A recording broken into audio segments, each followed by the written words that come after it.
بسم الله الرحمن الرحيم. الحمد لله رب العالمين والصلاة والسلام على رسوله الكريم. أما بعد، أعوذ بالله السميع العليم من الشيطان الرجيم. قال تعالى: لا جناح عليكم إن طلقتم النساء ما لم تمسوهن أو تفرضوا لهن فريضة ومتئوهن على الموسع قدره وعلى المقتر قدره متاعا بالمعروف حقا على المحسنين. قال المفسر رحمه الله في تفسير هذه الآية: لا جناح عليكم إن طلقتم النساء ما لم تمسوهن، وفي قراءة تماسوهن أي تجامعوهن. یہاں پر یہ جو دو آیتیں ہیں، ان آیتوں میں پہلے خلاصہ کلام سن لیجئے۔ پہلی آیت میں بیان ہے اس شخص کا جس نے نکاح کیا، نکاح کرتے وقت مہر مقرر نہیں کیا، کتنا مہر دینا ہے، اس کی کوئی تعین نہیں کی، کتنا پیسہ دینا ہے مہر میں یا زیور دینا ہے، کیا دینا ہے، کچھ متعین نہیں کیا ہے، صرف نکاح کیا۔ اس کے بعد نکاح کرنے کے بعد بیوی سے ملاقات بھی نہیں کی، ہم بستری بھی نہیں کی، اور طلاق کی نوبت آ گئی کسی وجہ سے۔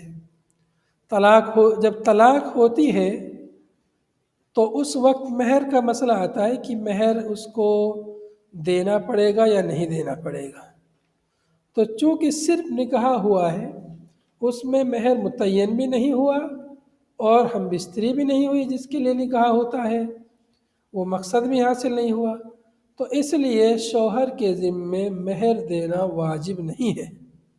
ہاں البتہ چونکہ اس سے اس کی نسبت جڑی تھی، اس کی وہ بیوی بنی تھی، اس لیے وہ اس کے لیے کچھ سامان دے دے گا، بس کوئی فائدے کی چیز اسے دے گا، وہ مہر نہیں ہے، وہ متعہ کہلائے گا، بس فائدے کا کوئی سامان، کوئی گفٹ، کوئی ہدیہ، کوئی چیز ایسے دے دے کہ ہاں اس سے ان کا نکاح ہوا تھا۔ اب اس کے بعد دوسری آیت میں مسئلہ یہ ہے کہ کسی نے نکاح کیا، مہر بھی متعین کیا، مقرر کیا اتنا مہر دوں گا یا دے چکا ہے، لیکن نکاح کے بعد بیوی سے ہم بستری نہیں کی، مجامعت نہیں کی، طلاق کی نوبت آ گئی، نکاح ہوا، مہر ہوا، لیکن مجامعت نہیں ہوئی۔ تو اب ایسی صورت میں طلاق جب دے رہا ہے تو آدھا مہر بیوی کو جائے گا، آدھا مہر شوہر کو جائے گا، آدھا مہر دونوں کا ہوگا، الا یہ کہ دونوں میں سے کوئی معاف کر دے، چھوڑ دے۔ مہر بیوی کو دے دیا شوہر نے، شوہر کے ایک مجھے واپس نہیں چاہیے، اسی کو لیے رہنے دو، یا بیوی شوہر طلب کر رہا، بیوی پورا اس کے لیے واپس کر دے، تو اس میں بھی کوئی حرج نہیں ہے، دونوں شکلیں اس میں جائز ہیں۔ جب دونوں میں اختلاف ہوا تو حل کیا ہے؟ آدھا مہر دونوں کا ہوگا۔ تیسری شکل یہ بنتی ہے اس مسئلے میں کہ نکاح ہوا، مہر متعین ہوا، بیوی سے ہم بستری بھی ہوئی، اس کے بعد طلاق ہوئی، تو پورا کا پورا مہر جو ہے بیوی کو جائے گا، مکمل مہر جو ہے بیوی کو جائے گا۔ اب دیکھیں گے آیت کریمہ کو۔ لا جناح علیکم ان طلقتم النساء، یہاں پر اس آیت میں ایک اور شبہ کا ازالہ کیا جا رہا ہے کہ نبی پاک صلی اللہ علیہ وسلم لوگوں کو بہت منع کرتے تھے کہ طلاق نہ دیا کرو، طلاق دینا اچھی بات نہیں ہے۔ تو جب اس قدر منع کرتے تھے تو لوگوں نے سمجھا کہ ضرورت کے تحت بھی اگر طلاق دینی پڑی تو طلاق دینا گویا گناہ کا کام ہے، ایسا کچھ لوگ سمجھنے لگے کہ انہیں طلاق کی ضرورت پڑ رہی، کسی وجہ سے دونوں میاں بیوی میں انبن ہو گئی ہے، نہیں بن پا رہی ہے، تو کچھ لوگ جو ہے ایسی صورت میں بھی طلاق کو گناہ سمجھ رہے تھے جب تک صرف ان کا نکاح ہوا ہے، مہر بھی متعین نہیں ہوا ہے، بستری بھی نہیں ہوئی ہے، پھر بھی لوگ گناہ سمجھ رہے تھے طلاق کو۔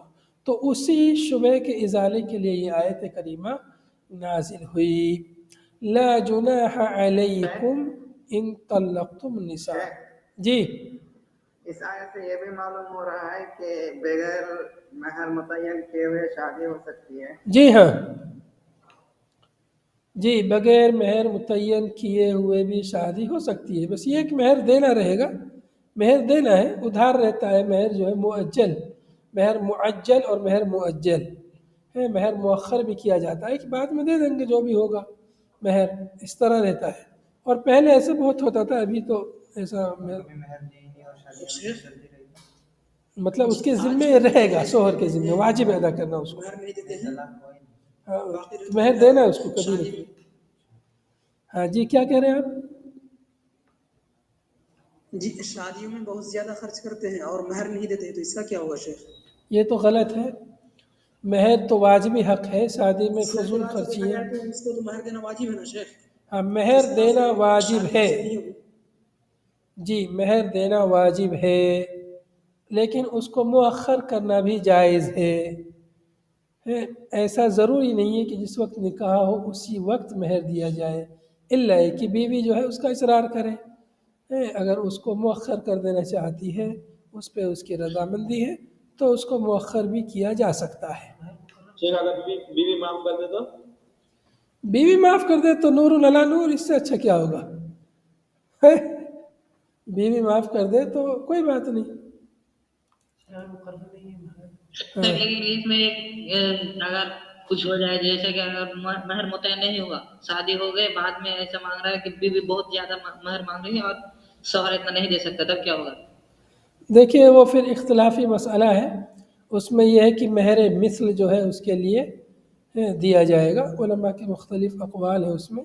مہر مثل مطلب اس کی جو اور سہیلیاں، اس کی بہن وغیرہ، یا اس کی نند بھاؤ، یا اس کی جو ہے دورانی یا جٹھانی، جو اس کے ہم مثل عورتیں ہیں، ان کا جتنا مہر ہے اختلاف کی صورت میں پھر مہر مثل ان کے لیے دیا جائے گا۔ ہم لوگ دوسری طرف جا رہے ہیں اصل موضوع سے، آئیے موضوع اپنا دیکھتے ہیں۔ لا جناح علیکم ان طلقتم النساء ما لم تمسوہن، تم پر کوئی گناہ نہیں ہے اگر تم نے بیویوں کو طلاق دے دیا، ما لم تمسوہن جب تک تم نے ان کو چھوا نہیں۔ مس یعنی چھونا، چھونے سے مراد یہاں پر کیا ہے؟ مجامعت ہے، جیسا کہ آگے ذکر کیا مؤلف نے، جب تک چھوا نہیں، چھونے سے پہلے ہی طلاق کی نوبت آ گئی، کوئی گناہ نہیں ہے۔ وفی قراءۃ تماسوہن، یہ تمسوہن کو ایک قرأت میں تماسوہن بھی پڑھا گیا ہے، دو قرأت، دونوں قرأت ثابت ہے۔ بعض علماء نے کہا کہ تماسوہن پڑھنا افضل ہے، اس لیے کہ اس میں ایک لفظ زیادہ ہے اور ایک لفظ پر 10 نیکی ملیں گی، تو اس لیے اس کو پڑھنا زیادہ افضل ہے۔ بعض نے کہا کہ نہیں، کبھی ایک قرأت کو پڑھنا، کبھی اس قرأت کو پڑھنا اور کبھی اس قرأت کو پڑھنا، چونکہ دونوں ثابت ہیں تو دونوں قرأت پڑھنی چاہیے۔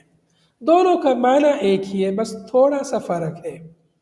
تم ما لم تمسوہن، جب تک تم نے ان کو چھوا نہیں، تم نے ان سے مجامعت نہیں کی، تو اس میں جو ہے گویا کہ اس طرف اشارہ ہے کہ شوہر نے بیوی سے مجامعت نہیں کی، اور تماسوہن میں مشارکت کا معنی ہے، چونکہ جب مجامعت ہوتی ہے تو بیوی کی شرمگاہ مرد کی شرمگاہ سے، مرد کی شرمگاہ بیوی کی شرمگاہ سے، دونوں مس کرتی ہیں، ملتی ہیں، تو اس لیے اس میں دونوں کا معنی ہے، اور اس میں اس کا معنی ہے جو اغلب ہوتا ہے، جو شوہر کرتا ہے۔ بہرحال معنی آگے دیا ہوا ہے، یہ معنی دونوں ہی قرأت کا معنی ہے، یعنی ما لم تجامعوہن، جب تک تم نے ان سے مجامعت نہیں کی اور طلاق دے دی، او یہاں پر واو کے معنی میں ہے، او لم تفریضوا لہن فریضہ، کہ اور تم نے ان کے لیے فریضہ مہر بھی متعین نہیں کیا، طلاق ہو گئی ہے تو اس میں کوئی گناہ نہیں ہے۔